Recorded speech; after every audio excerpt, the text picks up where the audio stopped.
Kita akan masuk saudaraku seiman pada pagi ini. Semoga Anda sudah menyiapkan pulpen dan kertas untuk menambah informasi bagi teman-teman yang memegang bukunya ya. Sahih Hadis Qudsi.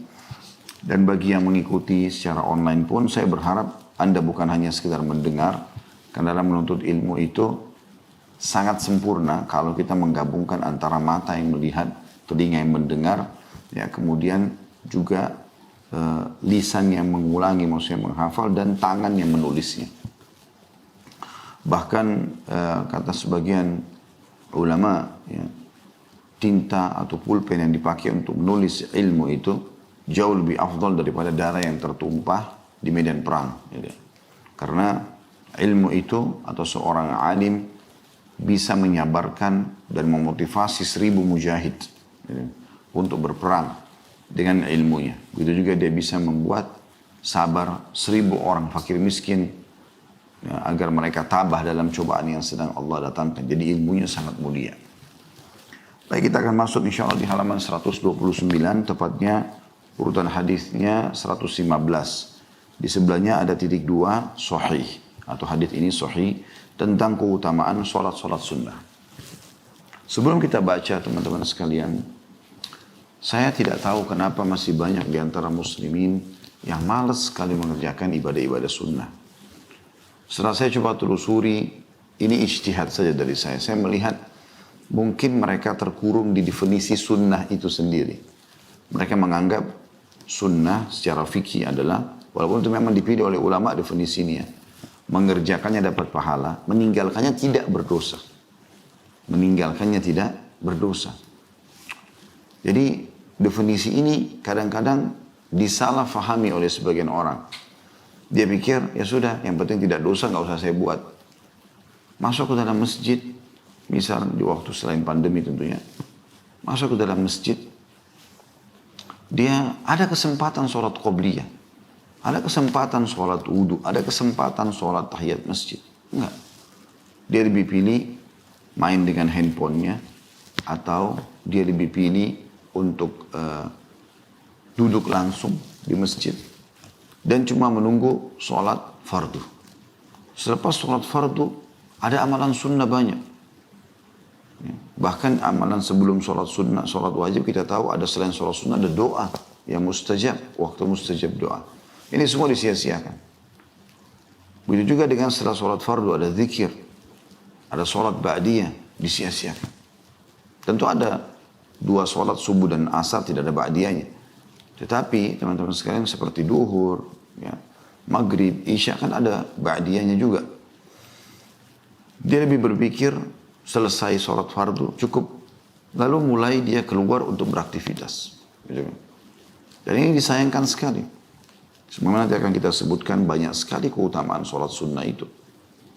Sayang sekali kalau kita sia-siakan.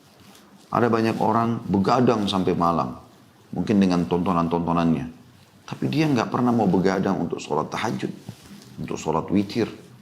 Ada banyak orang punya kesempatan baik di pagi hari seperti ini untuk sholat duha. Nggak mau sholat duha.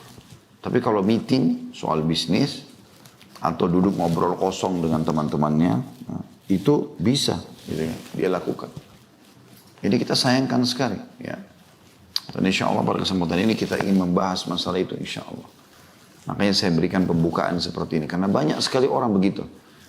Dia tidak pernah berpikir untuk misalnya menjaga zikir pagi petangnya, beristighfar. Nanti dia sudah melakukan dosa besar. Itu pun kalau dia merasa jiwanya tertekan baru mengucapkan istighfar. Padahal ucapan istighfar sebelum terjadi permasalahan pun adalah bagian daripada syariat sunnah Nabi SAW. Dan pahalanya besar. Begitu juga dengan misal puasa sunnah. Anda sekarang Ramadan ini kan puasa wajib nih. Dan selama sebulan kita dilatih untuk terbiasa puasa. Terbiasa menahan haus dan lapar. Ini seperti orang yang training. Kita sudah masuk di hari-hari pekan pertama sudah berlalu. Kita sudah masuk di fase pekan kedua. Dan tak terasa Ramadan akan habis. Tapi sebulan penuh teman-teman sekalian sudah dibiasakan haus, lapar gitu kan. Tapi kita temukan setelah sebulan setelah Idul Fitri, seperti orang yang lepas tanda kutip dari penjara ibadah. Alhamdulillah, gembira dia. Bukan alhamdulillah karena sudah berhasil mendapatkan ilmu yang dia akan amalkan. Enggak. Alhamdulillah karena saya sekarang bebas dari puasa. Bebas dari sholat tarawih. Bebas dari baca Quran. Kan aneh. Terbukti setelah itu memang dia tidak mau mengamalkan. Dia nggak mau lagi puasa sunnah. Padahal setelah Ramadan ini ada puasa sunnah yang sangat ditekankan. Dan batas waktunya cuma sebulan juga. Walaupun dia cuma seminggu dikerjakan ya, tapi sebulan. 6 hari bulan Syawal. Nabi SAW bersabda, "Man shama Ramadhana thumma atba'u sittan min Syawal, kana ka shaumid dahr." Siapa yang berpuasa Ramadan sebulan penuh, lalu dia ikutkan 6 hari saja. Garis bawahi kalimat saya saja. 6 hari saja dari bulan Syawal, maka pahalanya sama dengan puasa selama setahun non-stop. Anda bayangkan 365 hari kita puasa non-stop. Kan panjang itu. Tapi Allah dengan kemahamurahannya memberikan kita pahala setahun hanya dengan sebulan Ramadan plus 6 hari saja. Anda bayangkan kalau Anda jadi pegawai di kantor. Kemudian pimpinan Anda berkata, siapapun pegawai di kantor ini, kalau dia selama Januari masuk full, kemudian di Februari dia lembur 6 hari. 6 hari saja sepekan. Maka gajinya saya kasih setahun. Artinya kalau gajinya 10 juta, ya, dengan setiap bulan, dia dengan sebulan 1 pekan tambah 6 hari saja.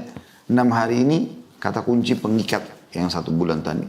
Maka akan diberikan gaji 1 tahun. Jadi dapat 120 juta. Ya mana Anda pilih? Anda memilih hanya 10 juta atau 120 juta? Kenapa enggak puasa sunnah? Syawal, sayang sekali. Ya, karena itu amal sunnah yang luar biasa pahalanya. Dan ternyata memang dia ada hubungannya, sangat erat hubungannya dengan sholat, dengan ibadah wajib. Gitu kan. Baik itu sholat sunnah dengan sholat wajib, baik itu puasa sunnah dengan puasa wajib, baik itu sedekah dengan zakat, baik itu umroh dengan haji. Jadi ada hubungan. Amalan-amalan sunnah ini akan nanti ya, menambah keutamaan sholat wajib itu. Jadi tentu ini kita bisa tarik dalam semua jenis ibadah ya. Tetapi yang jadi kata kunci di sini, kenapa teman-teman sekalian kita masih malas dan banyak menunda ibadah-ibadah sunnah. Bahkan ada level lebih tinggi daripada itu, yaitu mendahulukan yang afdal daripada mufaddal. Mendahulukan yang afdal daripada mufaddal. Maksudnya apa? Jadi misal sholat duha 2 rakaat, bagus, keutamanya besar. Kita boleh bertanya, ada nggak yang lebih afdal, lebih baik, lebih besar pahalanya? Maka pasti ulama akan menjawab, ada. Anda sholat 4 rakaat. Lalu kalau kita sudah 4 rakaat, kita bisa bertanya lagi, ada nggak yang lebih afdal? Atau ulama pasti akan jawab, ada 8 rakaat. Terus sampai 12 rakaat. Setelah itu pun Anda sudah maksimal mengerjakan 12 rakaat. Maka kalau Anda tanya, ada nggak yang lebih afdal? Ulama akan menjawab, ada. Yaitu kau beristiqamah menjaganya 12 rakaat terus selama hidupmu. Maka kita di sini level yang sangat tinggi dalam hal ibadah sunnah ini, yaitu Anda selalu mengejar yang paling afdal dan istiqamah dalam mengerjakannya. Puasa Senin Kamis kita terima sebagai ibadah, di mana Nabi SAW bersabda misalnya, ya, waktu ditanya kenapa Anda puasa Senin dan Kamis ya Rasulullah, kata Nabi SAW, pada 2 hari ini pintu langit dibuka dan amal-amal soleh, amal-amal soleh dilaporkan ke langit. Maka aku ingin pada saat lagi dilaporkan, aku sedang berpuasa. Nah itu adalah amal yang paling Allah cintai, paling besar pahalanya. Kan gitu. Nah seperti itulah. Jadi teman-teman sekalian, saya ingin berbagi poin penting dalam masalah ini sebelum kita memulai membaca hadisnya.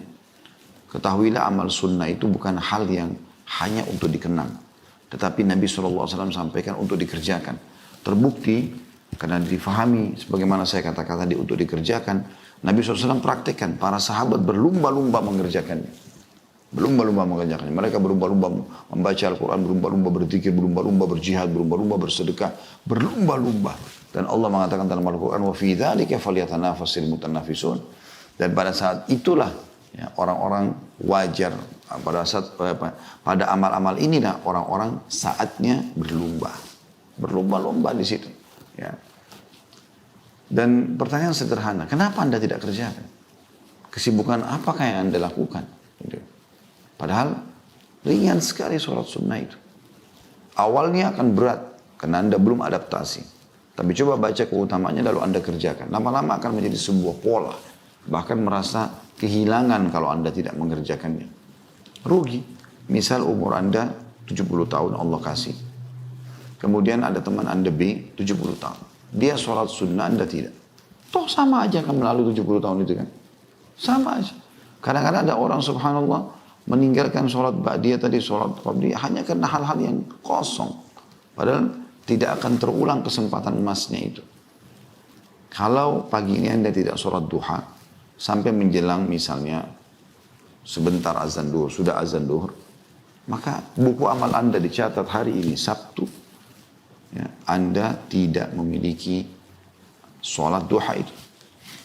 Dan misal Anda setelah itu, mungkin habis asar sebentar Anda ikuti pengajaran, Anda dengarkan keutamaannya. Sholat duha itu ternyata dengan 2 rakaatnya bisa menyelamatkan 360 sendi, 4 rakaatnya bisa memenuhi hajat. Ya. Kita dalam seharian dari Allah SWT, Anda baru tahu keutamaan itu. Anda mau kerjakan, udah nggak bisa. Sholat duha tadi yang lewat tidak akan pernah bisa kita lakukan. Beda dengan dosa. Dosa kita kerjakan banyak nih. Begitu kita taubat dibersihkan sama Allah. Tapi amal saleh yang nanti akan memberikan derajat di surga, nggak bisa. Kecuali Anda kerjakan di waktu itu. Besok ada kesempatan duha lagi. Tapi hari ini yang ada lembaran amal Anda akan kosong. Kan gitu. Jadi jangan disia-siakan kesempatan emas itu. Jadi seperti Anda kerja di perusahaan, rasionalnya ya. Anda kerja di perusahaan, kemudian akan beda sekali penilaian atasan dengan orang yang semangat, yang rajin. Dia punya jam wajib kerja 8 jam sehari. Tapi ternyata dia lembur. Dia lihatkan loyalitasnya pada kantornya, pada perusahaannya. Dia lebih, bahkan dia tidak menuntut apa-apa. Saya yakin perusahaan itu atau perusahaan akan menilai, tidak mungkin tidak. Dia akan menilai dan dia akan memberikan balasan dengan cara dia tentunya masing-masing.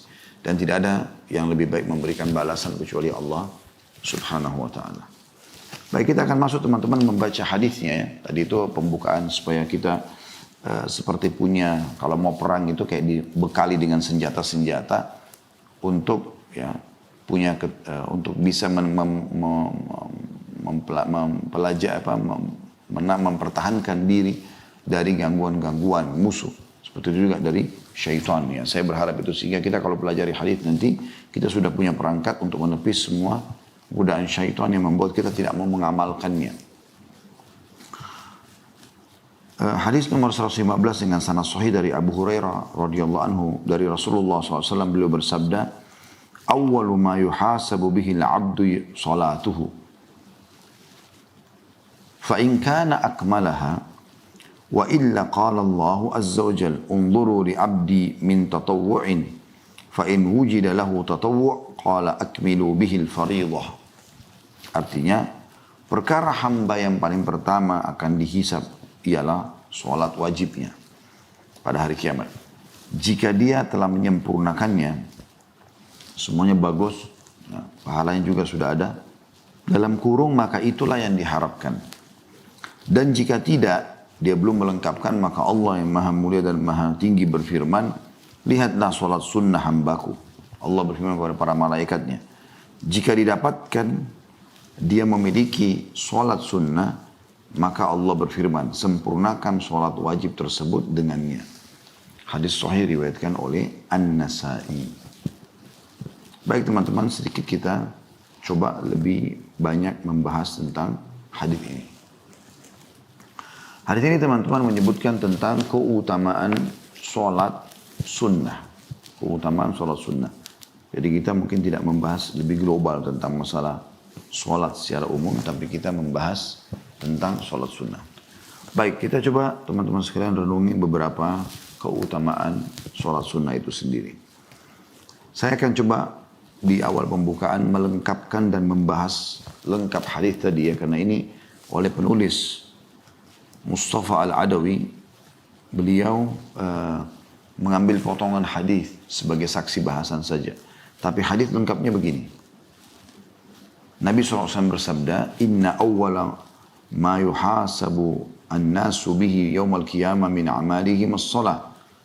Qala yaqulu Rabbuna azza wa jalla li malaikati wa huwa a'lamu unzuru fi salati 'abdi atammaha aw naqasaha fa in kanat tamma kutibat lahu tamma wa in kana taqasa minha syai'an qala unzuru hal li 'abdi min tatawwu fa in kana lahu tatawwu qala atimmu 'abdi fariidatah min tatawwu'ihi thumma tu'khadul a'malu ala dhakum. Mohon maaf, ini bukan hadis yang seperti tadi ya, tapi ini riwayat yang lain.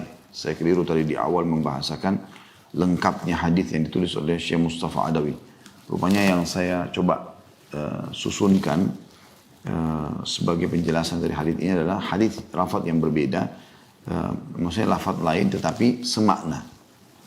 Bunyinya begini terjemahannya. Kata Nabi SAW, sesungguhnya amalan yang pertama kali dihisab pada manusia di hari kiamat nanti adalah solat. Jadi kan di riwayat Mustafa Al-Adawi tadi yang disebutkan dalam buku kita, bukan manusia, tetapi di sini disebutkan adalah mukmin kalau saya tidak salah. Ya hamba. Perkara awwalu ma yuhasabu bihil abd. Kalau di sini kan awwalu ma yuhasabu an-nasu bihi.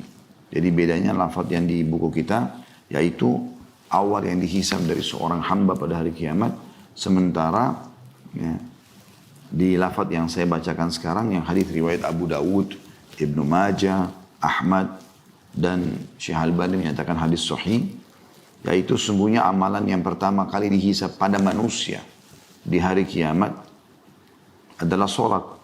Allah Azza wa Jalla berkata atau berfirman kepada para malaikatnya, dan dia lebih tahu. Sebenarnya Allah tanpa bertanya, tanpa bicara pun, ya, Allah sudah tahu. Tapi Allah buat begitu, lihatlah pada solat hambaku ini. Apakah solatnya sempurna atau tidak? Jika solatnya sempurna, maka akan dicatat baginya pahala yang sempurna. Namun jika dalam solatnya ada sedikit kekurangan, maka Allah akan berfirman, lihatlah apakah hambaku memiliki amalan sunnah? Jika hambaku memiliki amalan sunnah, maka sempurnakanlah kekurangan yang ada pada solat wajib dengan amalan sunnahnya. Kemudian amalan lainnya akan diberlakukan seperti itu. Ya, saya sudah bahasakan tadi. Jadi seperti misalnya solat sunnah akan menyempurnakan solat wajib yang kurang. Puasa sunnah akan menyempurnakan puasa wajib yang kurang. Sedekah akan menyempurnakan zakat yang kurang. Umrah akan menyempurnakan haji yang kurang. Jadi amalan sunnah ini luar biasa manfaatnya. Jadi kita bisa membahasakan sebenarnya keutamaan pertama sholat sunnah, yaitu dia akan membantu dan menyempurnakan sholat wajib bila kurang. Tentu kalau Anda bertanya, lalu bagaimana kalau sholat wajibnya sudah sempurna? Jawabannya akan menjadi ekstra tambahan pahala, kan gitu. Tetapi kalau amal wajibnya ada yang kurang, disempurnakan. Dan ini memang tentu penentu Anda bisa selamat atau tidak, itu amal wajib Anda. Tentu keutamaan yang lain adalah bisa terhapuskan dosa dan juga ditinggikan derajat. Disebutkan dalam sebuah riwayat bahwasanya Ma'ad atau Ma'dan bin Abi Talha al-Ya'mari, ia berkata, aku pernah bertemu Thauban. Thauban ini bekas budak Rasulullah SAW yang dibebaskan. Lalu aku berkata kepadanya, beritahukan padaku suatu amalan yang karenanya Allah memasukkanku ke dalam surga. Atau Ma'dan berkata, aku berkata pada Thauban, beritahukan padaku suatu amalan yang dicintai Allah. Ketika ditanya, Thauban malah diam. Kemudian ditanya kedua kalinya, ia pun masih diam. Sampai ketiga kalinya Thauban berkata, aku pernah menanyakan hal yang ditanyakan tadi pada Rasulullah SAW dan beliau bersabda. Jadi ini jawaban Nabi. Alaika bikathratis sujudi lillah. فَإِنَّكَ لَا تَسْجُدُ لِلَّهِ سَجْدَةً إِلَّا رَفَعَكَ اللَّهُ بِهَا دَرَجَةً وَحَطَّ عَنْكَ بِهَا الْخَطِيئَةَ. Jadi aku sendiri, kata Thauban kepada Ma'dan, aku pernah tanya pertanyaan yang seperti ini pada Rasulullah SAW. Kemungkinan di sini diamnya Thauban adalah dia coba merenungi, mengingat kembali apa sabda Nabi SAW. Karena para sahabat biasanya mereka punya pola menjaga sekali ya apa yang disampaikan dari Nabi SAW. Kemudian beliau teringat dan beliau mengatakan, Aku pernah menanyakan kepada Nabi SAW dan Nabi mengatakan kepadaku, hendaklah engkau memperbanyak sujud atau sholat kepada Allah. Karena tidaklah engkau memperbanyak sujud karena Allah, melainkan Allah akan meninggikan derajatmu dan menghapuskan dosamu. Lalu Ma'dan juga berkata, aku pun bertemu dengan Abu Darda dan bertanya hal yang sama. Lalu sahabat Abu Darda juga menjawab sebagaimana dijawab oleh Thauban kepadaku. Hadis sahih riwayat Imam Muslim. Imam Nawawi rahimahullah berkata, hadis ini adalah dorongan untuk memperbanyak sujud. Yang dimaksud sini adalah memperbanyak sujud dalam sholat. Sebagaimana dalam syarah sahih Muslim. Ya. Dan cara memperbanyak sujud dalam sholat adalah memperbanyak sholat sunnah. Ya, karena sujud sholat wajib kan terbatas. Gitu kan? Jadi misalnya subuh, 2 kali sujud, 4 kali sujud itu. Rakaat pertama 2, rakaat kedua 2. Duhur, asar, isya juga sama 4 rakaat ini. Ya. Jadi satu sholat 8 kali. Rakaat pertama 4 kali 4, 16 kali sujud. Ya. Begitu juga dengan asar, begitu juga dengan isya. Maghrib, ya, 6 kali orang sujud. Gitu. Nah ini terbatas dengan itu. Tapi Nabi SAW mengatakan perbanyak sholat, sujud. Artinya sholat, sujudmu diperbanyak. Sujud itu kan maksud dalamnya adalah yang paling banyak sujud sholat sunnah. Karena seperti contohnya sholat sunnah wudu. Anda kan bisa mengamalkan apa yang diamalkan Bilal radhiyallahu anhu. Beliau setiap kali beliau wudu, beliau sholat. Kan gitu. Nah ini contoh saja. Berarti kan kalau sehari Anda 5 kali wudu atau 10 kali wudu, batal wudu lagi, maka Anda punya kesempatan memperbanyaknya. Begitu juga tahiyat masjid. Setiap Anda masuk masjid, saya pernah mengadakan tur ke beberapa masjid gitu ya, di satu negara. Setiap masjid saya minta kesempatan atau kepada panitia, tolong saya mau sholat sebentar. Paling tidak ada hadis yang menjelaskan tempat-tempat yang kita sholat di situ akan menjadi saksi hari kiamat. Dan ternyata cukup banyak masjid yang bisa kita mampir. Ya, minimal kalau kita hubungkan dengan 5 waktu sholat berarti 5 kali kita masuk masjid kan gitu. Belum lagi ada sholat duha, belum lagi ada sholat istikharah, belum lagi ada sholat malam. Banyak jumlahnya. Artinya secara jumlah, kuantitas lebih banyak daripada sujudnya sholat wajib gitu. Maka dikatakan di sini adalah sholat sunnah. Sebagaimana dijelaskan oleh Imam Nawawi rahimahullah. Selanjutnya teman-teman sekalian, keutamaan yang lain. Yang ketiga, akan dekat dengan Rasulullah SAW di surga. Diambil dari riwayat Rabi' bin Ka'ab al-Aslami radhiyallahu anhu, beliau berkata, "Kuntu abitu ma'a Rasulillah sallallahu alaihi wasallam, fa'ataitu biwudu'i wa hajati, faqala li sal." فقلت أسألك مرافقتك في الجنة قال أو غير ذلك قلت هو ذاك قال فإني على نفسك بكثرة السجود. Rabi' bin Ka'ab al-Aslami salah satu sahabat yang Allah karuniai kepada beliau kesempatan untuk sholat malam bersama Nabi SAW. Dan ini jarang terjadi tentunya ya. Jadi dia harus luangin waktu, dia tahu kapan Nabi sholat maka dia ikut gitu loh. Ya, kadang-kadang Nabi sholat di rumahnya, kadang-kadang Nabi SAW sholat di masjid. Nah kalau di masjid ini biasanya orang bisa ikut. Ya. Sebagaimana dinukil dari beberapa orang sahabat, yang mana di antara mereka yang ikut sholat bersama Nabi SAW di masjid. Seperti kasus Abdullah bin Umar, Abdullah bin Abbas, dan seterusnya. Radhiyallahu anhum ajma'in. Dia mengatakan satu malam, saya pernah bersama Rasulullah SAW, maksudnya untuk sholat di sini. Lalu aku membawakan air wudhunya dan air untuk hajatnya. Nabi SAW mau buang air kecil atau mau disiapkan air untuk itu.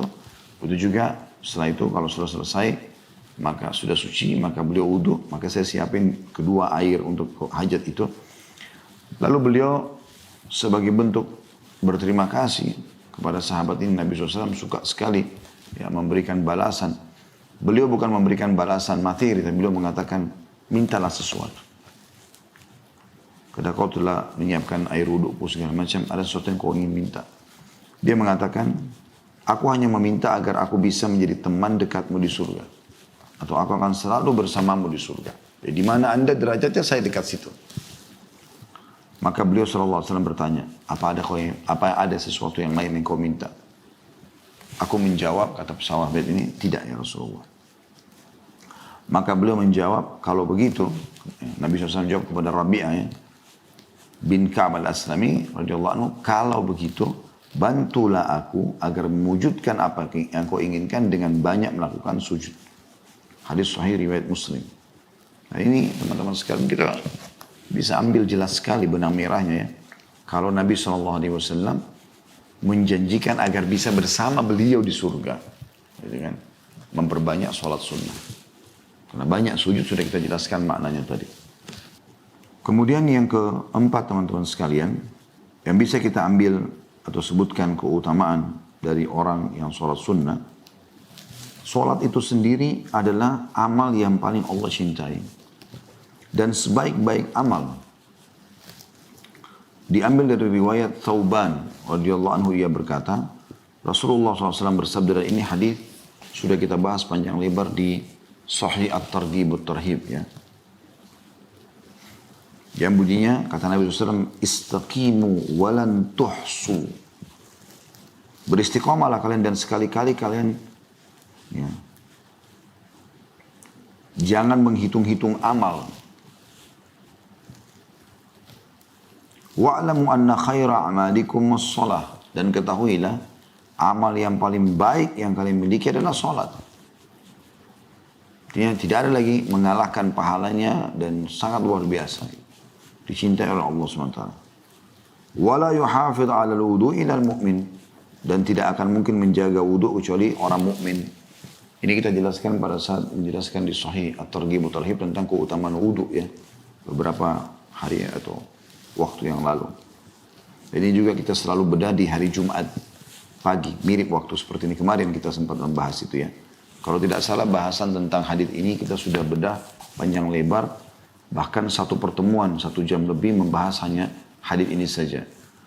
Bagaimana orang istiqamah, bagaimana kita tidak bisa menghitung amal-amal kita, dan tidak perlu kita menghitung itu urusan Allah Subhanahu Wa Taala. Dan bagaimana sholat adalah amal yang paling baik. Ya. Dan juga wudu tidak mungkin selalu dijaga, batal wudu lagi kecuali orang beriman. Hadis ini ya, sahih diriwayatkan Ibnu Majah dan juga Ahmad. Teman-teman sekalian, orang-orang yang suka menjaga amalan-amalan sunnah ini ya, akan dicintai oleh Allah Subhanahu Wa Taala. Dan kalau dicintai oleh Allah Subhanahu Wa Taala berarti dia akan menjadi wali Allah, orang-orang yang dekat dengan Allah Subhanahu Wa Taala. Ya. Dan ini Allah sebutkan tentang mereka di dalam surah Yunus ayat 62 sampai 63. Yang bunyinya a'udzubillahi minasyaitonirrajim, ala inna awliya Allahi la khaufun alaihim wa lahum yahzanun alladzina amanu wa kanu yattaqun. Ingatlah sungguhnya wali-wali Allah itu tidak ada kekhawatiran terhadap mereka dan tidak pula mereka bersedih hati, yaitu orang-orang yang beriman dan mereka selalu bertakwa. Ya, seperti itulah. Jadi mereka sendiri punya keutamaan yang sangat besar karena amal-amalan sunnah. Dan kita sudah tahu hadis yang masyhur yang Nabi SAW bersabda, Allah SWT berfirman, hadis qudsi. Ya, seorang hamba terus mendekatkan diri kepadaku dengan amal-amal sunnah sampai aku mencintainya. Jadi penyebab datangnya cintanya Allah SWT. Dan kalau aku sudah mencintainya, maka aku akan menjadi atau menjaga penglihatannya dia gunakan melihat, pendengaran dia gunakan mendengar, tangan dia gunakan menjamah, dan kaki dia gunakan untuk melangkah. Seperti itulah. Jadi ini teman-teman keutamaan yang sangat besar. Ya. Maka jangan disia-siakan. Dan tentu walaupun kita sedang bahas tentang sholat sunnah, tapi jangan sampai luput dari kita, teman-teman sekalian, semua ibadah sunnah yang lainnya. Semua ibadah sunnah yang lainnya. Ini yang kita bisa ambil pelajaran insya Allah. Yang pertama dari hadis ini, masalah keutamaan sholat sunnah. Pelajaran yang kedua yang kita bisa ambil adalah potongan pertama hadis, awwalu ma yuhasabu bihil abdu sholatu. Jadi pada saat akan dihisab nanti hari kiamat, yang pertama dihisab adalah sholat. Dan ini bisa bermakna teman-teman sekalian berarti memang dia amal yang paling penting. Ya, dia amal yang paling penting. Makanya dia yang pertama sekali dihisab. Dan Allah Subhanahu Wa Taala tidak ingin hambanya celaka. Allah ingin hambanya selamat. Maka Allah mengedepankan amal yang paling bisa diandalkan agar hamba itu selamat. Dalam hadis lain dikatakan, dan ini sudah masyhur hadis sering kita dengar tentunya, awal amal dihisab dari seorang hamba hari kiamat adalah sholat. Kalau dia baik sholatnya, beruntunglah dia. Dan maknanya selamatlah dia. Dan kalau rusak sholatnya, maka rugi dan celakalah dia. Dan dimaknanya di sini adalah karena sholat adalah amal yang paling baik dan paling bisa menyelamatkan seorang hamba, maka Allah ingin menyelamatkan hambanya dengan sholat itu. Kemudian kita ambil potongan yang ketiga adalah fa'in kana akmalaha. Kalau dia menyempurnakannya, berarti memang ada sholat yang tidak disempurnakan. Contoh misal, atau pelajaran ketiga adalah pentingnya menyempurnakan sholat. Menyempurnakan ini misalnya wudunya sempurna, benar, ya. Namun tata cara bacanya, tata cara gerakannya, ya, semuanya benar dan diikuti dengan kehusyuannya, itu namanya akmalaha, menyempurnakannya. Ya, dan ada orang mendapatkan pahala ini. Semoga Allah SWT jadikan kita termasuk dalamnya. Tidak mengkhayal pada saat sholat. Ya. Tidak menyanyiakanlah. Walaupun bukan wajibnya sholat. Sunnahnya seperti doa iftitah. Surah setelah Al-Fatihah. Gitu kan. Itu kan bagian dari sunnah-sunnah sholat. Nah, tidak disia-siakan. Semua dibaca sama dia. Bahkan ada sebagian orang mengamalkan jauh lebih banyak meraih pahala dengan membaca lebih dari satu macam jenis doa iftitah misalnya. Ya, seperti misalnya iftitah itu kan ada beberapa pilihan. Bisa Allah memba'id baini wa baina khataya kama ba'ata minal masyriq wal maghrib. Bisa juga yang lain ya. Seperti Allah merabbi Jibril wa Mikail wa Israfil. Fatiras samawati wa anta tahkum baina ibaduka fima ikhtalafu fi. Dan seterusnya sampai akhir. Juga ada yang lainnya. Ya, yang sudah kita tahu tuh tidak asing doa-doa iftitah ini insyaAllah. Ada mungkin 4 atau 5 macam doa iftitah, seingat saya ya. Maka ada orang yang ingin meraih pahala dengan membaca lebih dari satu, atau dia memvariasikan. Di sholat qobliyah sekarang 2 rakaat, misalnya qobliyah duhur kan 4 rakaat tuh. 2 rakaat pertama dia baca iftitah yang ini. 2 rakaat yang setelahnya dia baca iftitah yang lain. Ini kan dia punya ekstra di situ. Begitu juga dengan membaca surah setelah Al-Fatihah. Ada orang sengaja milih surah pendek, ada yang milih surah panjang. Bahkan ada yang menyambungnya. Nabi SAW pernah menyambung 5 surah sekaligus di sholat malam dulu dalam 1 rakaat. Dan itu. Utsman bin Affan pernah mengkhatam 30 juz dalam 1 rakaat sholat. Jadi semua surah 114 dibaca sama dia. Nah, ini juga punya ekstra sendiri. Gitu. Jadi ada orang-orang memang yang sibuk mencari amalan-amalan tersebut. Kalau teman-teman sibukkan diri untuk mengerjakan dan menyempurnakan ya, sesuatu, maka kalaupun Anda tidak sampai nilai tertinggi, misalnya nilai yang target tertinggi 100, maka Anda tidak akan jauh dari 100. Anda akan ada di 99, 98 gitu. Tapi kalau ada tolak ukur nilai tertinggi 100 dan nilai terendah adalah 60, kemudian Anda sengaja ya, masuk ke nilai yang kejar yang 60 aja deh, maka bisa saja Anda capek atau bisa saja Anda di bawah itu. Ya. Saya ingat dulu di kampus, subhanallah, dan itu menjadi cambukan buat saya gitu kan. Waktu masih di Madinah, alhamdulillah Allah mudahkan dulu kami kuliah di sana gitu kan. Ada nilai ujian dulu 100 tertinggi, 60 terendah. Di bawah 60 berarti tidak lulus. Itu di fase kami dulu ya. Saya tidak tahu perubahan apa yang terjadi sekarang. Maka teman-teman yang terjadi adalah saya lihat sendiri. Kalau ada teman-teman yang mumtaz istilahnya, cum laude mereka, dan saya coba kejar bersama mereka pada saat itu kan. Ternyata kalau kita targetnya 100, nilai 100, maka nilai kita memang berkisar di situ. Bahkan tidak akan turun dari 90. 98, 99, 97. Kadang-kadang bahkan kalau di bawah 95, kita jadi bertanya-tanya, kemana ya 5 angka itu? Karena target kita 100. Tapi kalau teman-teman yang saya lihat targetnya 60, banyak di antara mereka bahkan tidak lulus. Kalaupun lulus, kayak seseorang yang pas ngepres hampir semua 60, 62, 61. Jadi akhirnya nilainya statusnya pun makbul, hanya bisa diterima gitu loh. Nah ini kerugian, padahal sebenarnya dia bisa kejar yang cum laude gitu. Nah ini bisa kita tarik dalam lini kehidupan kita keseharian. Jadi sebenarnya di kehidupan keseharian pun bisa begitu. Ya. Kita coba kejar yang terbaik, maka kita tidak akan jauh dari yang terbaik itu. Seperti itulah. Ya, Allahu a'lam. Sama dengan kalau kita jadikan pemicu teman-teman kita yang saleh. Kalau target kita adalah mendekati dia, atau sama dengan dia, kita akan pasti dekat dengan dia, tidak akan jauh dari dia. Gitu kan? Maka ini yang perlu dijadikan sebagai sebuah kaidah hidup tentunya. Dan dari potongan fa in kana akmalaha. Berarti memang ada keutamaan tentang orang yang menyempurnakan setiap perintah ibadah yang Allah berikan pada dia. Kejar yang terbaik. Ya, setelah melakukan satu ibadah, tadi saya kasih contoh sholat duha misalnya 2 rakaat. Maka dia kejar yang ke-4 rakaat, dia kejar yang 8 rakaat, dia kejar yang 12 rakaat. Setelah itu pun dia masih kejar yang lebih afdal lagi, yaitu istiqomah dengan kuantitas dan kualitas yang maksimal tadi.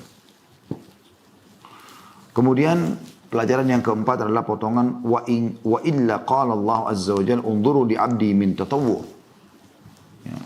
Potongan wa illa qala Allah azza wa jalla. Ini atau kalau tidak lengkap sholatnya, Allah akan berfirman. Ini isbat atau penetapan sifat kalamnya Allah. Ini sudah pernah kita jelaskan panjang lebar ya. Banyak dalil tentang Allah subhanahu wa ta'ala memang berbicara. Ya, sebagaimana dari awal kita sudah bahas ya. Karena ini semua hadis qudsi, semuanya dikatakan Allah azza wa jalla berfirman.